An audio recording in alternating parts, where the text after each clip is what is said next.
Hello dear aspirants, your most welcome in our YouTube family AB judiciary zone. इस session में हम लोग Jharkhand judiciary exam 2008 के prelims के क्वेश्चन पेपर का एनालिसिस करेंगे। इसमें क्वेश्चन होंगे 50 से लेकर के 100 तक, क्योंकि इसके पहले क्वेश्चन नंबर 1 से लेकर के 49 तक मैंने पहले वीडियो में करा दिया है। इसके पहले भी मैंने झारखंड जुडिशरी के प्रीलिम्स एग्जाम के कुछ साल के क्वेश्चन पेपर को सॉल्व करा दिया है। आप लोग इस चैनल से जुड़कर सीक्वेंस से सभी वीडियो को प्लेलिस्ट से देख सकते हैं, और इसकी पीडीएफ के लिए आप लोग ज्वाइन कर सकते हैं हमारा Telegram channel AB judiciary zone. अब आइए देख लेते हैं क्वेश्चन को। क्वेश्चन नंबर 50 से देखना था, पढ़ लेते हैं। ए ने पटना में भारतीय दंड संहिता की धारा 499 में मानहानि दे रखा है। 499 के अंतर्गत दंडनीय द्विविवाह का अपराध कारित किया। गया में वह अपनी पहली पत्नी बी के साथ अंतिम बार रहा था, जबकि उसकी पहली पत्नी ने अपराध कारित होने के उपरांत भागलपुर को अस्थायी निवास बनाया।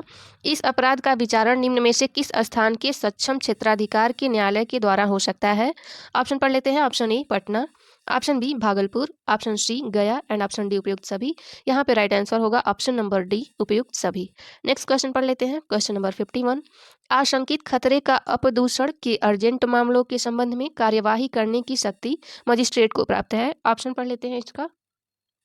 ऑप्शन ए धारा 133 दंड प्रक्रिया संहिता के अंतर्गत, ऑप्शन बी धारा 144 सीआरपीसी के अंतर्गत, ऑप्शन सी धारा 145 सीआरपीसी के अंतर्गत एंड ऑप्शन डी धारा 107 सीआरपीसी के अंतर्गत। यहाँ पे राइट आंसर होगा ऑप्शन नंबर बी धारा 144 दंड प्रक्रिया संहिता के अंतर्गत। क्या आता है? तो आशंकित खतरे का अपदूषण की अर्जेंट मामलों के संबंध में कार्यवाही करने की मजिस्ट्रेट की शक्ति दी गई है। आगे पढ़ लेते हैं। क्वेश्चन नंबर 52, निम्नलिखित में से कौन कौन से मजिस्ट्रेट लोक अपदूषण की पुनरावृत्ति अथवा निरंतरता का प्रतिरोध करने हेतु शक्ति रखते हैं? जिला मजिस्ट्रेट दे रखा है, फिर सब डिविजनल मजिस्ट्रेट, फिर न्यायिक मजिस्ट्रेट एंड देन इस निमित्त सशक्त कार्यपालक मजिस्ट्रेट। कूट पढ़ लेते हैं। ऑप्शन ए 1 तथा 4 सही है, ऑप्शन बी 2 तथा 3, ऑप्शन सी 1, 2 तथा 4 एंड ऑप्शन डी 1, 2, 3 और 4। यहाँ पे राइट आंसर होगा ऑप्शन नंबर सी 1, 2 तथा 4, यानी कि जिला मजिस्ट्रेट, सब डिविजनल मजिस्ट्रेट और इस निमित्त सशक्त कार्यपालक मजिस्ट्रेट। आगे पढ़ लेते हैं। क्वेश्चन नंबर 53, कथन ए आपराधिक न्यायालय के निर्णय के पुनर्विलोकन हेतु प्रावधान जीवन एवं स्वतंत्र के सम्यक संरक्षण के लिए आवश्यक है। कारण आर, ये इस अवधारणा पर आधारित है कि न्यायाधीश एवं मजिस्ट्रेट ब्रह्मातीत नहीं है। कूट पढ़ लेते हैं। ऑप्शन ए एवं आर दोनों सत्य है और आर एक ही सही स्पष्टीकरण है। ऑप्शन बी ए एवं आर दोनों असत्य है और आर एक ही सही स्पष्टीकरण है। ऑप्शन सी ए सही है लेकिन आर गलत है। ऑप्शन डी ए गलत है लेकिन आर सही है। यहाँ पे राइट आंसर हो जाएगा ऑप्शन नंबर बी ए एवं आर दोनों असत्य है यानी कि गलत है और आर एक ही सही स्पष्टीकरण है। अब आगे पढ़ लेते हैं। क्वेश्चन नंबर 54, कथन ए कतिपय अपवादों के अधीन दंड प्रक्रिया संहिता के प्रावधान अविभक्त असम के आदिवासी क्षेत्रों पर लागू नहीं होते हैं। कारण आर, इन क्षेत्रों को जम्मू एवं कश्मीर राज्य की भांति विशेष परिस्थिति प्राप्त है। कूट पढ़ लेते हैं। ऑप्शन ए एवं आर दोनों सत्य हैं और आर एक की सही स्पष्टीकरण है। ऑप्शन बी ए एवं आर दोनों असत्य हैं और आर एक की सही स्पष्टीकरण है। ऑप्शन सी ए सही है लेकिन आर गलत है एंड ऑप्शन डी ए गलत है लेकिन आर सही है। यहाँ पे राइट आंसर हो जाएगा ऑप्शन नंबर सी ए सही है लेकिन आर गलत है। नेक्स्ट क्वेश्चन 55, नागालैंड राज्य पर दंड प्रक्रिया संहिता के कुछ प्रावधानों के लागू न होने के कारणों का उल्लेख उच्चतम न्यायालय ने निम्न वाद में किया है। ऑप्शन ए नागालैंड राज्य बनाम रतन सिंह, ऑप्शन बी त्रिपुरा के महाराजा विक्रम किशोर बनाम असम प्रांत, ऑप्शन सी जर्जोलियाना बनाम मिजोरम सरकार एंड ऑप्शन डी नागालैंड राज्य बनाम चुंग। यहाँ पे राइट आंसर है ऑप्शन नंबर ए नागालैंड राज्य बनाम रतन सिंह। आगे पढ़ लेते हैं। क्वेश्चन नंबर 56, मजिस्ट्रेट के न्यायालयों के लिए एक पुलिस अधिकारी को सहायक लोक अभियोजक के रूप में कौन नियुक्त कर सकता है?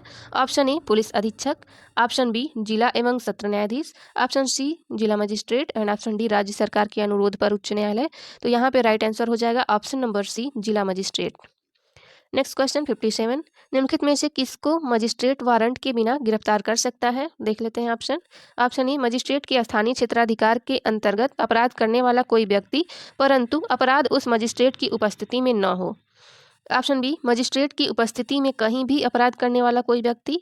ऑप्शन सी मजिस्ट्रेट के स्थानीय क्षेत्राधिकार के अंतर्गत कोई व्यक्ति जिसकी गिरफ्तारी के लिए वारंट निर्गत करने हेतु मजिस्ट्रेट सक्षम है एंड ऑप्शन डी उपयुक्त सभी। यहाँ पे राइट आंसर है ऑप्शन नंबर सी मजिस्ट्रेट के स्थानीय क्षेत्राधिकार के अंतर्गत कोई व्यक्ति जिसकी गिरफ्तारी के लिए वारंट निर्गत करने हेतु मजिस्ट्रेट सक्षम है, वह मजिस्ट्रेट वारंट के बिना उस व्यक्ति को गिरफ्तार कर सकता है। आगे पढ़ लेते हैं। क्वेश्चन नंबर 58, सूची 1 को सूची 2 से सुमेलित कीजिए तथा नीचे दिए गए कूट की सहायता से सही उत्तर चुनिए। सूची 1 और सूची 2 दे रखा है, मैच कर लेते हैं। स्पेशल मेट्रोपॉलिटन मजिस्ट्रेट कितना दंड दे सकता है? तो यह दे सकता है 3 वर्ष तक का कारावास अथवा जुर्माना। उसके बाद नेक्स्ट है चीफ मेट्रोपॉलिटन मजिस्ट्रेट, यह दे सकता है 7 वर्ष तक का कारावास अथवा जुर्माना।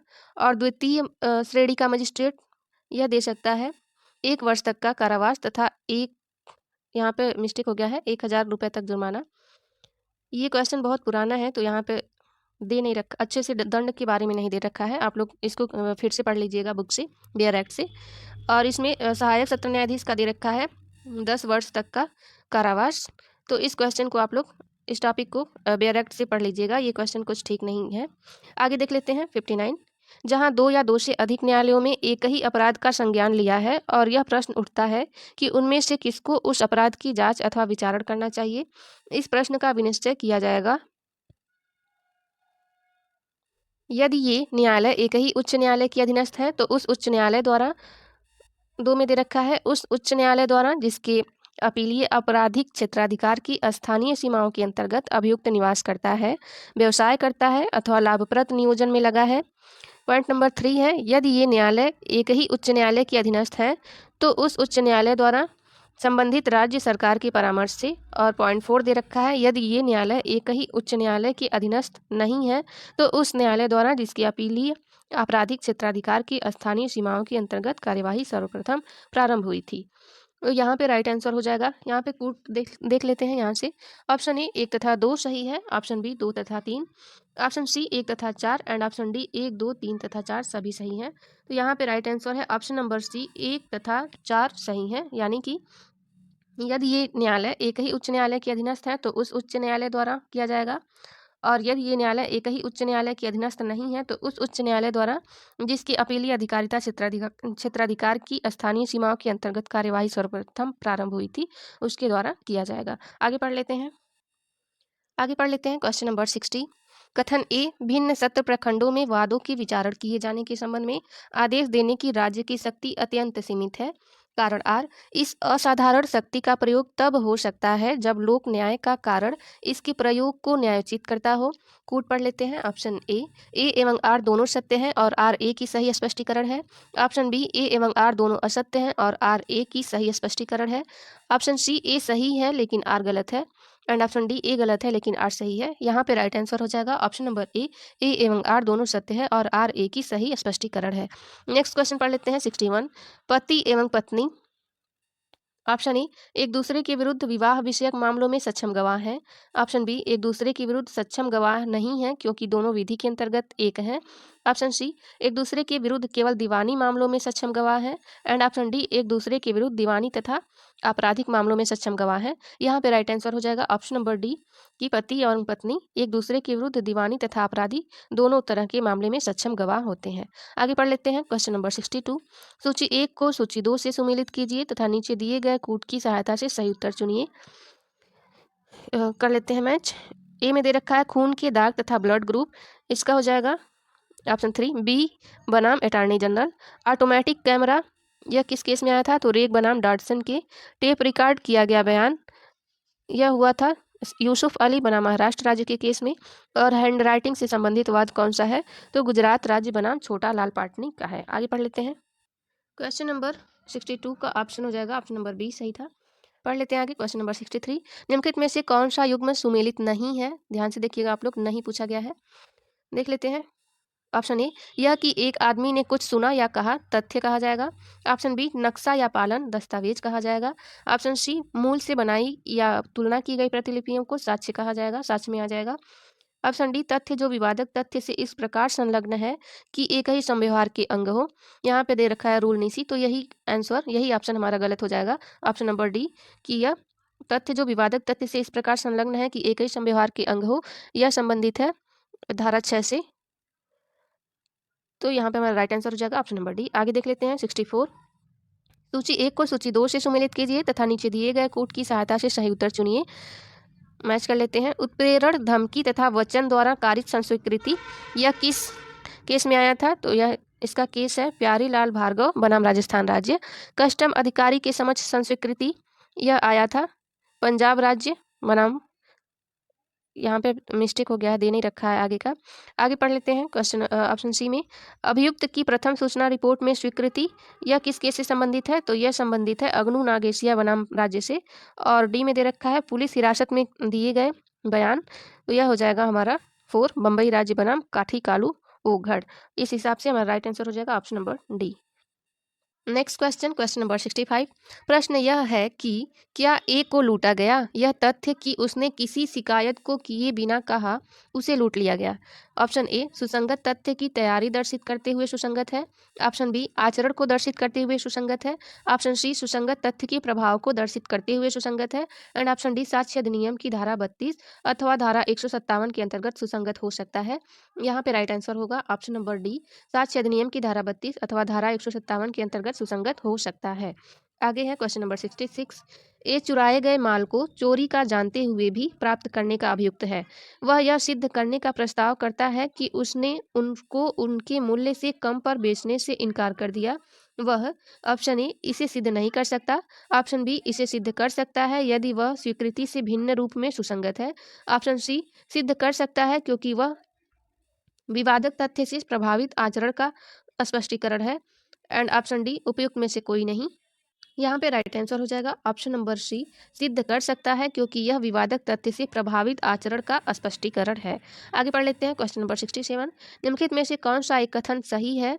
ऑप्शन ए गार्जियन एड लिटम की अवयस्क के विरुद्ध स्वीकृति साक्ष्य है। ऑप्शन बी विधि के बिंदु पर अपने मुवक्किल की ओर से न्यायालय में प्लीडर द्वारा की गई स्वीकृति साक्ष्य है। ऑप्शन सी सिद्ध कर सकता है क्योंकि यह विवादक तथ्य से प्रभावित आचरण का स्पष्टीकरण है। एंड ऑप्शन डी उपयुक्त में से कोई नहीं। यहाँ पे राइट आंसर हो जाएगा ऑप्शन नंबर डी उपयुक्त में से कोई नहीं। Next question 68। चरित्र की सुसंगतता के संबंध में निम्नलिखित में से कौन सा कथन सही है? ऑप्शन ए आपराधिक मामलों में पूर्ववर्ती अच्छा आचरण असंगत है।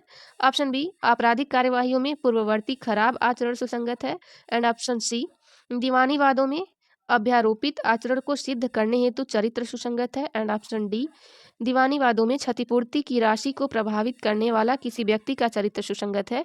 यहाँ पे राइट आंसर हो जाएगा ऑप्शन नंबर डी दीवानी वादों में यानी सिविल वाद में क्षतिपूर्ति की राशि को प्रभावित करने वाला किसी व्यक्ति का चरित्र सुसंगत है।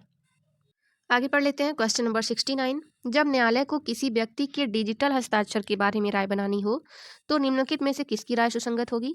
ऑप्शन ए प्रमाणन अधिकारी। ऑप्शन बी सूचना प्रौद्योगिकी अधिनियम के अंतर्गत नियुक्त नियंत्रक।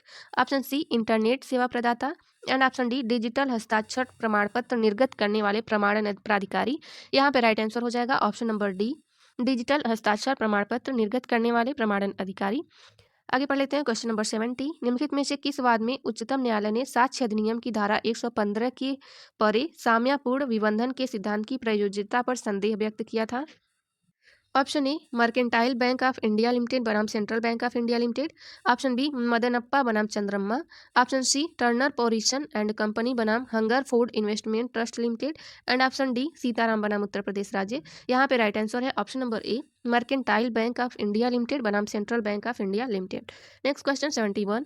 किसी राजस्व अधिकारी को यह बताने के लिए विवश नहीं किया जाएगा कि कहाँ से उसे लोक राजस्व के विरुद्ध कारित किसी अपराध के बारे में सूचना मिली। यह प्रावधान है ऑप्शन ए धारा 125 साक्ष्य अधिनियम में। ऑप्शन बी धारा 124 में। ऑप्शन सी धारा 123 एंड ऑप्शन डी धारा 126। यहाँ पे राइट आंसर है ऑप्शन नंबर ए धारा 125। Next question 72। पुलिस अधिकारी के समक्ष की गई संस्वीकृति किसी अपराध के अभियुक्त किसी व्यक्ति के विरुद्ध सिद्ध नहीं की जाएगी। इस नियम का तर्क कारण कथित है। ऑप्शन ए क्वीन इम्प्रेस बनाम अब्दुल्लाह में। ऑप्शन बी क्वीन इम्प्रेस बनाम बाबूलाल में। ऑप्शन सी क्वीन बनाम लिली मैन में। And option D Pakala Narayana Swami बनाम सम्राट में। यहाँ पे राइट आंसर है option number B queen empress बनाम बाबूलाल में। Next question 73। जहाँ एक विनियम पत्र को 5 सेट में तैयार किया जाता है उनमें से कितनों को साबित करना आवश्यक है? Option A 5, option B 3, option C 1 and option D 2। यहाँ पे राइट आंसर है option number C 1। Next question है 74। कथन ए बी का भुगतान किए गए धन के लिए रसीद देता है। भुगतान के मौखिक साक्ष्य का प्रस्ताव किया जाता है। मौखिक साक्ष्य ग्राह्य है। कारण आर, रसीद संविदा या ग्रांट नहीं है जिसके संबंध में मौखिक साक्ष्य वर्जित है। कूट पढ़ लेते हैं। ऑप्शन ए एवं आर दोनों सत्य है और आर ए की सही स्पष्टीकरण है। ऑप्शन बी, ए एवं आर दोनों असत्य है और आर ए की सही। ऑप्शन सी, ए सही है लेकिन आर गलत है। ऑप्शन डी, ए गलत है लेकिन आर सही है। यहाँ पे राइट आंसर हो जाएगा ऑप्शन नंबर ए एवं आर दोनों सत्य है और आर ए की सही स्पष्टीकरण है। Question number 75। कथन ए, साक्ष्य अधिनियम की धारा 91 तथा 92 को साथ साथ पढ़ा जाना चाहिए। कारण आर, ये दोनों प्रावधान एक दूसरे के पूरक हैं। कूट देख लेते हैं। ऑप्शन ए एवं आर दोनों सत्य है और आर ए की सही स्पष्टीकरण है। ऑप्शन बी, ए एवं आर दोनों असत्य हैं और आर ए की सही स्पष्टीकरण है। ऑप्शन सी, ए सही है लेकिन आर गलत है। एंड ऑप्शन डी, ए गलत है लेकिन आर सही है। यहाँ पे राइट आंसर हो जाएगा ऑप्शन नंबर ए एवं आर दोनों सत्य हैं और आर ए की सही स्पष्टीकरण है। Next question 76। न्यायालय न्यायिक सूचना लेगा। ऑप्शन ए, विदेशी न्यायिक अभिलेख से। ऑप्शन बी, भारत द्वारा न मान्यता प्राप्त राज्य का ध्वज से। ऑप्शन सी, स्टीफेन का डाइजेस्ट ऑन क्रिमिनल लॉ से। एंड ऑप्शन डी, भूमि एवं समुद्र में रोड के नियम से। यहाँ पे राइट आंसर हो जाएगा ऑप्शन नंबर डी, भूमि एवं समुद्र में रोड के नियम से। Next question 77। निम्नलिखित में से कौन सा उपधारणा कर सकता है का उदाहरण है। ऑप्शन ए, इलेक्ट्रॉनिक रिकॉर्ड के संबंध में उपधारणा। ऑप्शन बी, डिजिटल हस्ताक्षर प्रमाण पत्र के संबंध में उपधारणा। ऑप्शन सी, इलेक्ट्रॉनिक संदेशों के संबंध में उपधारणा। एंड ऑप्शन डी, इलेक्ट्रॉनिक करारों के संबंध में उपधारणा। यहाँ पे राइट आंसर है ऑप्शन नंबर सी, इलेक्ट्रॉनिक संदेशों के संबंध में उपधारणा। Next question 78। साक्ष्य अधिनियम की धारा 58 संबंधित है। ऑप्शन ए, औपचारिक स्वीकृति से। ऑप्शन बी, साक्ष्यात्मक स्वीकृति से। ऑप्शन सी, औपचारिक तथा साक्ष्यात्मक स्वीकृति से। एंड ऑप्शन डी, तथ्यों का मौखिक साक्ष्य द्वारा प्रमाणन से। यहाँ पे राइट आंसर हो जाएगा ऑप्शन नंबर ए, औपचारिक स्वीकृति से। अगला क्वेश्चन है 79। निम्नलिखित में से कौन सा युग्म सुमेलित नहीं है। ऑप्शन ए, विधि की पुस्तक में वर्णित किसी विधि संबंधी कथन की सुसंगतता, धारा 38। ऑप्शन बी, नक्शा चार्ट इत्यादि में कथन की सुसंगतता, धारा 35। ऑप्शन सी, कतिपय साक्ष्य की पश्चातवर्ती कार्यवाहियों में उसमें कथित तथ्यों की सत्यता को साबित करने के लिए सुसंगतता, धारा 34। एंड ऑप्शन डी, सार्वजनिक प्रकृति के तथ्यों के साक्ष्य अधिनियम बारे में कथन की सुसंगतता, धारा 37। यहाँ पे राइट आंसर हो जाएगा ऑप्शन नंबर बी, नक्शा चार्ट इत्यादि में कथन की सुसंगतता, धारा 35 में नहीं दिया गया है। आगे पढ़ लेते हैं क्वेश्चन नंबर 80। निम्नलिखित में से किस उदाहरण में गवाह से यह प्रश्न पूछने के लिए पर्याप्त आधार नहीं है कि क्या वह डकैत है। ऑप्शन ए, एक बैरिस्टर को एक अटॉर्नी द्वारा निर्देश दिया जाता है कि एक महत्वपूर्ण गवाह डकैत है। ऑप्शन बी, एक प्लीडर को एक व्यक्ति न्यायालय में सूचना देता है कि एक महत्वपूर्ण गवाह डकैत है। प्लीडर द्वारा प्रश्न किए जाने पर सूचना वाला अपने कथन के लिए संतोषजनक कारण देता है। ऑप्शन सी, एक गवाह जिसके बारे में कुछ भी ज्ञात नहीं है से अचानक यह पूछा जाता है क्या वह डकैत है। ऑप्शन डी, एक गवाह जिसके बारे में कुछ भी ज्ञात नहीं है से अपने जीवन के तरीके तथा जीविका के साधनों के बारे में पूछे जाने पर असंतोषजनक उत्तर देता है। यहाँ पे राइट आंसर हो जाएगा ऑप्शन नंबर सी, एक गवाह जिसके बारे में कुछ भी ज्ञात नहीं है से अचानक पूछा जाता है कि क्या वह डकैत है। यह प्रश्न पूछने का पर्याप्त आधार नहीं है। आगे पढ़ लेते हैं क्वेश्चन नंबर 81। आवश्यकता के अभिकरण का सिद्धांत। ऑप्शन ए, आपत्तिक स्थितियों में जब मालिक के साथ संसूचना संभव नहीं है लागू होता है। ऑप्शन बी, सामान्य स्थितियों में जहां मालिक के साथ संसूचना संभव है लागू होता है। ऑप्शन सी, अभिकरण विधि में अज्ञात है। ऑप्शन डी, उपयुक्त में से कोई नहीं। यहाँ पे राइट आंसर हो जाएगा ऑप्शन नंबर ए, आपत्तिक स्थितियों में जब मालिक के साथ संसूचना संभव नहीं है तब लागू होता है। आगे पढ़ लेते हैं question number 82। Problem based question है, पढ़ लेते हैं। ए, एक दर्जी बी को ऊनी कपड़ा सूट सिलने के लिए देता है। दर्जी का अधिभार 500 रुपये तय होता है। सूट के तैयार होने के बाद ए अधिभार के विरुद्ध 500 रुपये देने की निविदा करता है, परंतु दर्जी सूट को जब तक देने से इनकार करता है जब तक पुराने बकाये का भुगतान ए द्वारा नहीं कर दिया जाता है। ऐसे बाद में ऑप्शन ए, बी सूट का परिधान करने से इनकार कर सकता है। ऑप्शन बी सूट का परिधान करने से इनकार नहीं कर सकता है। ऑप्शन सी, बी कतिपय परिस्थितियों में इनकार कर सकता है। And option D, B suit का विक्रय कर सकता है। यहाँ पे राइट आंसर हो जाएगा ऑप्शन नंबर बी सूट का परिधान करने से इनकार नहीं कर सकता है। Next question 83। निम्नलिखित में से कौन सा सही है। ऑप्शन ए, सीमित हितधारी व्यक्ति के द्वारा उस हित की सीमा तक गिरवी विधिपूर्ण है। ऑप्शन बी, शून्यकरणीय संविदा के अंतर्गत किसी व्यक्ति द्वारा की गई गिरवी विधिपूर्ण है। सी, वाणिज्यिक अभिकर्ता के द्वारा की गई गिरवी विधिपूर्ण है। एंड डी, स्वामी की अनुपस्थिति में नौकर द्वारा गिरवी की जा सकती है। यहाँ पे राइट आंसर हो जाएगा ऑप्शन नंबर सी, वाणिज्यिक अभिकर्ता के द्वारा की गई गिरवी विधिपूर्ण है। नेक्स्ट क्वेश्चन 84, कथन ए, जब तक संविदा द्वारा अन्यथा प्रावधानित न हो प्रतिभू का दायित्व मूल ऋणी के दायित्व का समवर्ती है। कारण आर, प्रतिभू की सहमति के बिना मूल ऋणी तथा ऋणदाता के बीच संविदा की शर्तों में कोई परिवर्तन प्रतिभू को परिवर्तन के पश्चातवर्ती संव्यवहारों के संबंध में उन्मोचित कर देता है। ऑप्शन ए एवं आर दोनों सत्य हैं और आर ए की सही स्पष्टीकरण है। ऑप्शन बी, ए एवं आर दोनों असत्य हैं और आर ए की सही स्पष्टीकरण है। ऑप्शन सी, ए सही है लेकिन आर गलत है। एंड ऑप्शन डी, ए गलत है लेकिन आर सही है। यहाँ पे राइट आंसर हो जाएगा ऑप्शन नंबर ए एवं आर दोनों सत्य है और आर ए की सही स्पष्टीकरण है। नेक्स्ट क्वेश्चन 85, इसकी पीडीएफ के लिए आप लोग टेलीग्राम चैनल चेक कर सकते हैं मेरा, एबी जुडिशरी जोन का, उस पर मैंने डाल दिया है। पढ़ लेते हैं इसको। ए बिना किसी के अनुरोध के बी के गोदाम की आग बुझाता है। ए को उससे क्षति पहुंचती है। बी यह वचन देता है कि वह ए को उतनी संपूर्ण रकम जो उसने अपने उपचार पर व्यय की है वह संविदा। ऑप्शन ए अप्रवर्तनीय है, ऑप्शन बी शून्य है, ऑप्शन सी शून्यकरणीय है एंड ऑप्शन डी प्रवर्तनीय है। यहाँ पे राइट आंसर हो जाएगा ऑप्शन नंबर डी प्रवर्तनीय है। नेक्स्ट क्वेश्चन 86, वचन विबंध को अनेक बार समानार्थी कहा जाता है। ऑप्शन ए नवीकरणक का, ऑप्शन बी संविदा कल्प का एंड ऑप्शन सी प्रतिफल का एंड ऑप्शन डी प्रपीड़न का। यहाँ पे राइट आंसर हो जाएगा ऑप्शन नंबर बी संविदा कल्प का। क्वेश्चन नंबर 87, एक व्यापारी एक्स भूल से वाई के घर कुछ माल छोड़ देता है। यदि वाई माल का उपयोग करता है तब एक्स द्वारा माल की कीमत मांगने और वाई द्वारा कीमत देने से इनकार करने पर निम्नलिखित में से कौन सा सही है। ऑप्शन ए, वाई कीमत देने के लिए बाध्य नहीं है क्योंकि अपने घर पर छोड़े गए माल का वह स्वामी बन गया है। ऑप्शन बी, वाई कीमत देने के लिए बाध्य है क्योंकि एक्स की इच्छा निःशुल्क माल प्रदान करने की नहीं थी तथा वाई ने एक्स के कार्य का लाभ उठाया है। ऑप्शन सी, वाई कीमत देने के लिए बाध्य नहीं है क्योंकि उसने माल की मांग नहीं की थी। ऑप्शन डी, एक्स को अपनी भूल का नुकसान भुगतान होगा तथा वह वाई से माल की कीमत वसूल नहीं कर सकता। यहाँ पे राइट आंसर हो जाएगा ऑप्शन नंबर बी, वाई कीमत देने के लिए बाध्य है क्योंकि एक्स की इच्छा निःशुल्क माल प्रदान करने की नहीं थी तथा वाई ने एक्स के कार्य का लाभ उठाया है। आगे क्वेश्चन है 88, अपनी पुत्री के विवाह समारोह के लिए एक्स ने एक टेंट हाउस ने सामियाना लगाने के लिए संविदा की। विदा, यहाँ पे विदा गलत मिसप्रिंट कर दिया गया है। विवाह के दिन उस क्षेत्र में कर्फ्यू लग जाने के कारण विवाह का आयोजन न हो सका। सामियाने का स्वामी एक्स द्वारा स्वीकार किए गए अधिभार के भुगतान का दावा करता है। उपयुक्त के आलोक में निम्नलिखित में से कौन सा सही है। ऑप्शन ए, एक्स को संविदाकृत अधिभार का भुगतान करना होगा। ऑप्शन बी, एक्स की स्वीकृति अधिभार को देने की नहीं अपितु युक्त अधिभार को देने की आवश्यकता है। ऑप्शन सी, एक्स राज्य से क्षतिपूर्ति के दावे का भुगतान करने की अपेक्षा कर सकता है। एंड ऑप्शन डी, एक्स को कुछ भी देने की आवश्यकता नहीं है क्योंकि विवाह का आयोजन कर्फ्यू के चलते असंभव हो गया था। यहाँ पे राइट आंसर है ऑप्शन नंबर डी, एक्स को कुछ भी देने की आवश्यकता नहीं है क्योंकि विवाह का आयोजन कर्फ्यू के चलते असंभव हो गया था। नेक्स्ट क्वेश्चन 19, निम्नलिखित में से किस उदाहरण में करार के से उन्मोचन नहीं हुआ है। ऑप्शन ए बी के लिए चित्र बनाने का वचन देता है, बाद में बी उसे मना कर देता है। ऑप्शन बी, ए पर बी का 5,000 रुपये का ऋण है। सी बी को 1,000 रुपये देता है जिससे बी ए की विरुद्ध की तुष्टि से स्वीकार कर लेता है। ऑप्शन सी, ए बी का चित्र पूरा करने के लिए बी के आगमन की प्रतीक्षा करता है।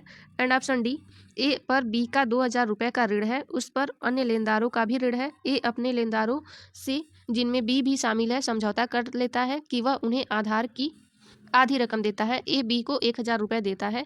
यहाँ पे राइट आंसर हो जाएगा option number C, A B का चित्र पूरा करने के लिए बी के आगमन की प्रतीक्षा करता है। यहाँ पे करार से उन्मोचन नहीं हुआ है। आगे पढ़ लेते हैं क्वेश्चन नंबर 19। नेक्स्ट क्वेश्चन 19, समाश्रित संविदा जो नियत समय के अंदर विनिर्दिष्ट घटना के न होने पर आधारित है। ऑप्शन ए, प्रवर्तित कराई जा सकती है यदि घटना नियत समय के भीतर घटित न हो। ऑप्शन बी, किसी भी परिस्थिति में प्रवर्तित नहीं कराई जा सकती है क्योंकि शून्य है। ऑप्शन सी, प्रवर्तित कराई जा सकती है यदि नियत समय के अवसान के पूर्व यह निश्चित हो जाए कि ऐसी घटना घटित नहीं होगी। ऑप्शन डी, ए एवं बी दोनों। यहाँ पे राइट आंसर हो जाएगा ऑप्शन नंबर ए, प्रवर्तित कराई जा सकती है यदि घटना नियत समय के भीतर घटित न हो। नेक्स्ट क्वेश्चन 91, निम्नलिखित में से कौन सी संविदा है। ऑप्शन ए, अविधिपूर्ण साधनों से एक विधिपूर्ण कार्य करने के लिए करार। ऑप्शन बी, काल वर्जित ऋण का भुगतान करने के लिए सम्यक रूप से हस्ताक्षरित एवं लिखित अनुबंध। ऑप्शन सी, विधिपूर्ण व्यापार के अवरोध में करार। एंड ऑप्शन डी, प्रतिफल के बिना 10,000 रुपये देने का करार। यहाँ पे राइट आंसर हो जाएगा ऑप्शन नंबर बी, कालवर्जित ऋण का भुगतान करने के लिए सम्यक रूप से हस्ताक्षरित एक लिखित अनुबंध। नेक्स्ट क्वेश्चन है 92, संविदा अधिनियम की धारा 4 और 5 में निम्नलिखित में से किसका उपबंध नहीं है? ऑप्शन ए प्रस्थापना की संसूचना, ऑप्शन बी प्रतिग्रहण की संसूचना, ऑप्शन सी प्रस्थापना एवं प्रतिग्रहण का प्रतिसंग्रहण एंड ऑप्शन डी संविदा का प्रतिसंग्रहण। यहाँ पे राइट आंसर है ऑप्शन नंबर डी संविदा का प्रतिसंग्रहण। नेक्स्ट क्वेश्चन 93, निम्नलिखित में से कौन सा कपट की कोटि में नहीं आता है?